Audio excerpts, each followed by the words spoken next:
Saxena company. वंश अपने कांपते पैरों से सीढ़ियां चढ़ रहा था। उसके हाथ में एक कॉफी लाटे स्टारबक्स थी और अपने एक हाथ से अपने दीवार के सहारे चढ़ रहा था।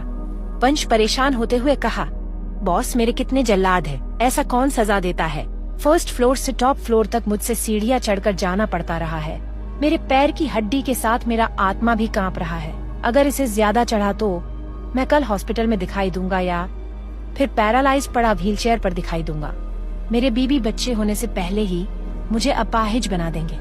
वंश का फेस पसीने से भीग चुका था और सीढ़ियां चढ़ते चढ़ते उसकी सांसें भी फूलने लगी थी। वो पूरी तरीके से थक चुका था। वंश उस फ्लोर को देखा जहां वो खड़ा था।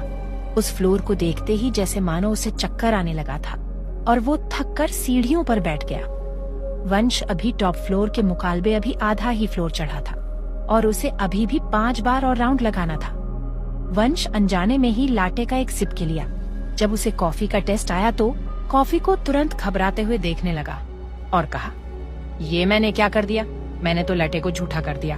अब मुझे दोबारा लाना पड़ेगा, पर मेरे पास और चलने की हिम्मत नहीं है। तभी वंश के दिमाग में कुछ आया और कहा, बॉस को कौन ही बताएगा कि लाटे स्टारबक्स झूठा है और मेरा जूठा पी लेंगे तो क्या ही हो जाएगा। इससे मुझे थोड़ा बदले का सुकून मिल जाएगा। वो इतना बोलकर एक और सिप ले लेता है। ऋषि अपने केबिन में रिवॉल्विंग चेयर पर बैठकर घूम रहा था। वो बस रूही का आने का वेट कर रहा था। ऋषि ने अपने रिस्ट वॉच में टाइम देखते हुए कहा, मुझे तुम्हारा बेसब्री से इंतजार है मेरी इन फ्यूचर गर्लफ्रेंड। जब तुम एक बार यहाँ आ गई तब तुम हमेशा मेरे पास ही रहोगी।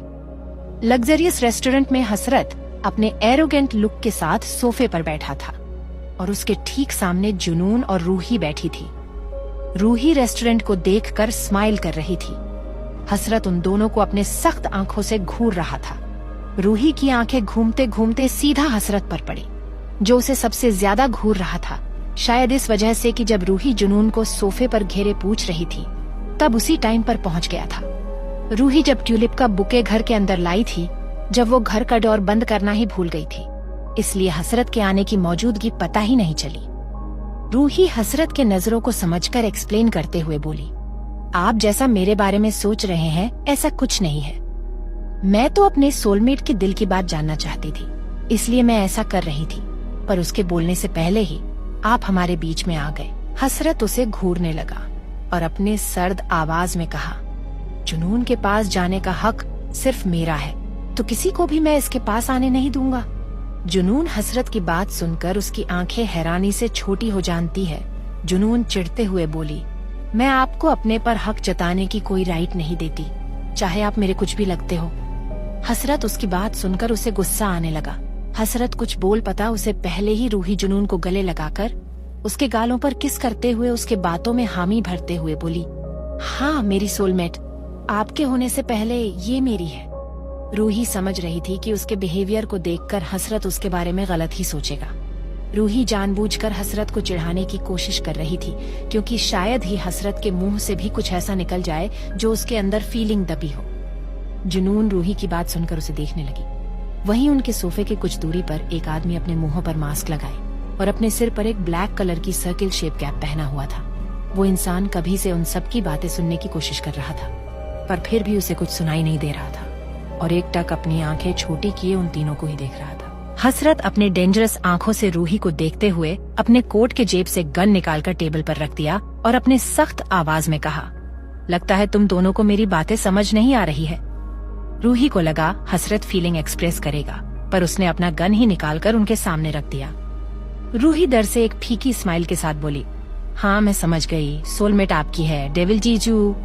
रूही के मुंह से जीजू सुनकर उसके होठों पर तिरछी स्माइल आ गई और कहा, ग्रेट। वही वो सर्किल कैप वाला आदमी एक अपनी नजरें उन तीनों पर गड़ाए बैठा था, खासकर हसरत पर। उस आदमी ने खुद से कहा, ये लड़का अपने पास एक इंसान को गुजरने का मौका तक नहीं देता और यहाँ 2 खूबसूरत लड़कियों के सामने बैठा है, पर ये नालायक उन दोनों को भी अपने गन से डरा रहा है। वो आदमी इतना बोलकर गुस्से में अपने मास्क को मुंह पर से हटा दिया।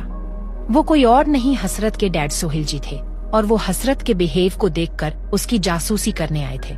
सोहिल जी परेशान होते हुए कहे, ऐसे तो इसको कोई भी लड़की नहीं मिलेगी, पता नहीं इसका क्या होगा।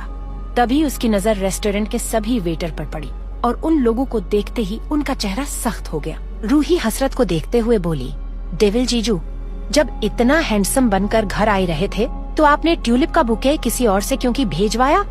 आप अपने हाथ में लेकर आते तो शायद सोलमेट इम्प्रेस हो जाती। रूही की बात सुनकर जुनून उसे गुस्से में घूरने लगी। हसरत रूही के बुके की बात सुनकर थोड़ा हैरान था, क्योंकि हसरत ने कोई भी बुके जुनून के घर नहीं भेजवाया था। हसरत जैसे ही कुछ पूछने वाला था, उसे पहले ही गोली चलने की आवाज आई और वो गोली हसरत के पास से गुजर गई और वो सीधा हसरत के पीछे बैठा एक लड़के के भेजे को आर पार कर गई। फिर से एक और गोली चलने की आवाज आई। इस बार हसरत के डैड ने हसरत पर हमला करने वाले पर चलाई थी। गोली की आवाज सुनते ही रेस्टोरेंट में बैठे सभी लोग डरकर भागने लगे। हसरत गुस्से में टेबल पर से गन उठाकर अपनी जगह पर ही खड़ा हो गया। जुनून और रूही दोनों ने ही डर से अपना सर सोफे से नीचे झुका ली थी। हसरत अपने डैड को रेस्टोरेंट में देखकर समझ गया कि उसके डैड यहाँ उसकी जासूसी करने आए थे, क्योंकि उन्होंने ऐसा कई बार किया था। तभी सभी वेटर ने अपना गन लोड कर लिया और हसरत और उसके डैड पर गोली चलाने लगे। हसरत का चेहरा गुस्से में काला पड़ चुका था और हसरत ने भी अपना गन लोड कर लिया। रेस्टोरेंट के सभी लोग बाहर भाग चुके थे। वही जुनून और रूही दोनों ही सोफे के नीचे छिप गई थी ताकि उन्हें गोली ना लगे।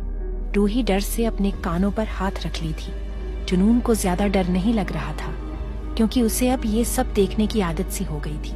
सोहिल जी और हसरत दोनों ही अपने गुस्से में उन वेटर पर गोली चला रहे थे। वैसे तो हसरत के डैड बहुत शांत स्वभाव के थे, पर जब उसने फैमिली या बच्चों पर बात आ जाती थी तब उनका गुस्सा किसी को अपने सामने टिकने नहीं देता था। उसी पल कई सारे बॉडीगार्ड रेस्टोरेंट में घूर आए और वो सभी वेटर पर गन से शूट करने लगे। अब बस उस लग्जरियस रेस्टोरेंट में बस गोलियां ही गोलियां चलने की आवाजें आ रहा ही थी। ऋषि के केबिन में वंश घबराहट से ऋषि के सामने खड़ा था। उसके हाथ में अभी भी लाटे का स्टारबक था। ऋषि अपने सख्त आंखों से वंश को देख रहा था। वंश अपने घबराहट को छिपाते हुए कहा, बॉस, आपकी कॉफी लाटे स्टारबक्स।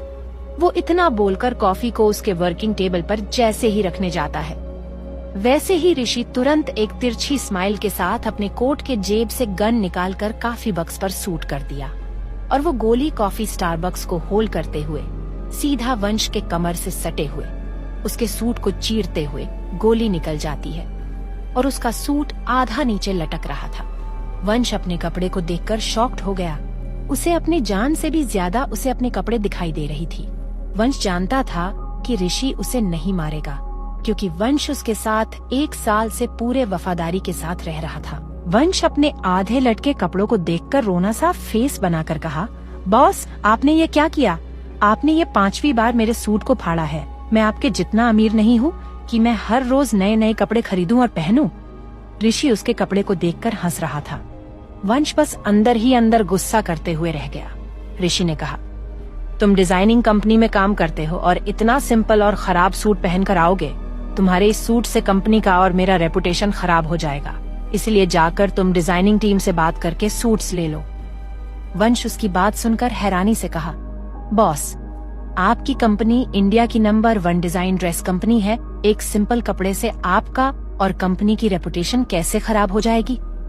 ऋषि अपने सख्त आंखों से घूरने लगा। क्या होगा, इसके आगे जानने के लिए सुनते रहिए cruelty on off my CEO, सिर्फ पॉकेट एफएम पर।